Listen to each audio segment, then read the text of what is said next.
Welcome to this explainer of the Papaya Wars. Okay, I want you to picture a single corner, super late in a race with a world championship completely balanced on it. You've got two incredibly fast cars arriving at one prize. This recurring situation, this same corner motif, basically defines McLaren's entire 60-year history. A driver arrives at the breaking point, loaded to the absolute limit. Does he lift his foot or keep it down? The history of this team has been written, more than once, in the space of that one single decision.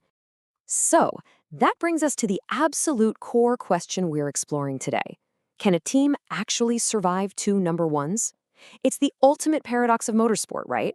What happens when you take two drivers who absolutely refuse to be second best and you stick them into the exact same team with identical machinery?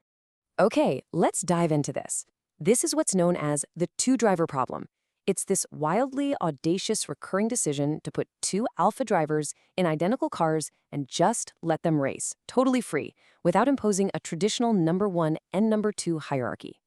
This core phenomenon serves as the absolute engine of McLaren's greatness, but as you'll see, it is also the fuse of its biggest, most explosive catastrophes. To really break this down, we're going to treat this as a case study in 5 parts: the rule, the perfect fire, total detonation, the price of peace, and finally, holding the balance. All right, part 1, the rule, and Bruce McLaren's founder's code. So back in 1963, this team was genetically wired by its founder, Bruce McLaren. He was this brilliant engineer-driver who built his own team simply to control his own destiny rather than steering someone else's car. Literally, the founding act of this entire organization was a complete refusal to be a number two to anyone. This DNA meant McLaren was always instinctively destined to hire alpha drivers who absolutely refused to yield. It wasn't just some clever marketing slogan, it was the entire reason the team even existed. Moving into part 2.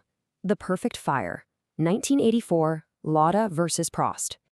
Now, what's really interesting here is this shocking margin, 0.5. To see the ideal, productive manifestation of the two-driver problem working exactly as intended, just let this sink in. In 1984, Niki Lauda beat Alain Prost for the championship by just half a point. Half a point. Meanwhile, the rest of the grid was left miles behind, fighting over scraps for third place. It just proves that fierce but contained rivalry leads to total dominance. They pushed each other to the absolute limit without poisoning the team. Which brings us to part 3, total detonation. This is what happens when the rule completely escapes containment. Because when that internal fire escapes, man, things get destructive fast. On one side of the garage, you have Alain Prost, the professor, who's all about calculated optimization and pure logic. Paired with him is Senna, the phenomenon, representing this absolute, almost metaphysical conviction that every single corner belonged to him. The profound psychological differences between Prost's logic and Senna's sheer, uncompromising belief made their conflict incredibly bitter. You could feel it. They weren't just racing. Their entire life philosophies were colliding head-on. And watch how quickly this chaos escalates. In 1988, they were perfectly dominant, taking 15 wins in 16 races. But without any external rivals to fight, they turned violently on each other. In 1989, it ended in a highly toxic, championship-deciding collision at the Suzuka chicane. Then in 1990, it escalated into a deliberate Turn 1 revenge crash at that exact same circuit. The rivalry became so incredibly intense that it literally could only be resolved by crashing. Now, you'd think they would have learned their lesson, right? Nope. In 2007, they repeated the exact same mistake. They paired Fernando Alonso, a double world champion bringing all that veteran entitlement, with Lewis Hamilton, a rookie with absolute unshakable fearlessness. Both of them utterly refused to play a supporting role.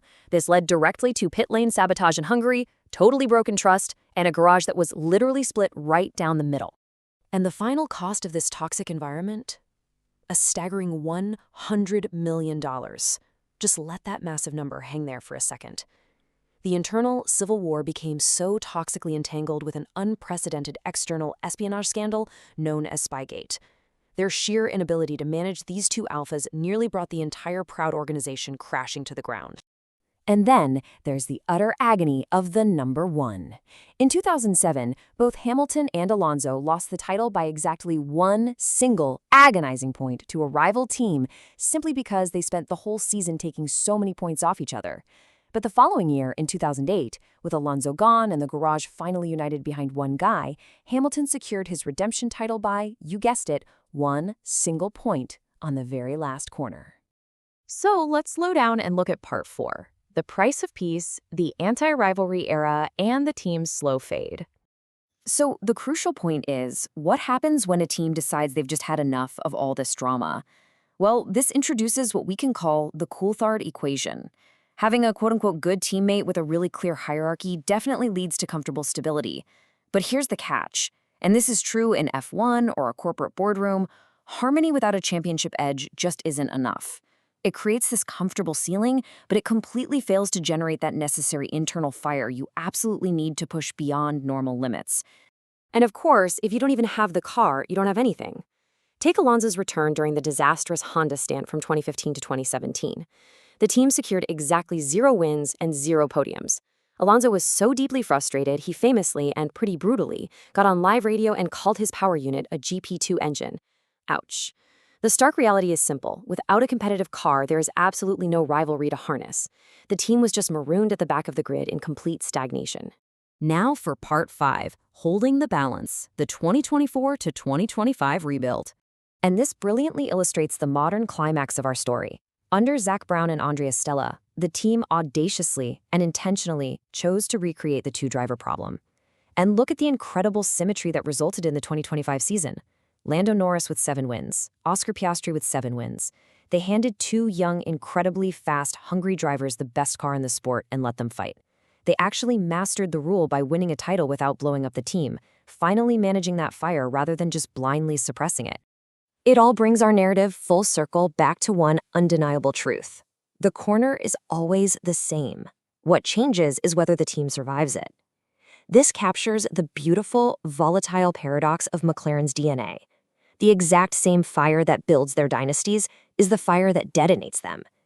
It's essentially ambition negotiating with itself at 300 kilometers an hour. Which leaves us with a pretty provocative, lingering question. Can the containment truly hold for this next generation? Can this delicate balance really survive the next disputed call, the next tight championship margin, or the next inevitable Suzuka? I'm going to let that question linger. Thanks so much for joining me on this explainer, and keep learning.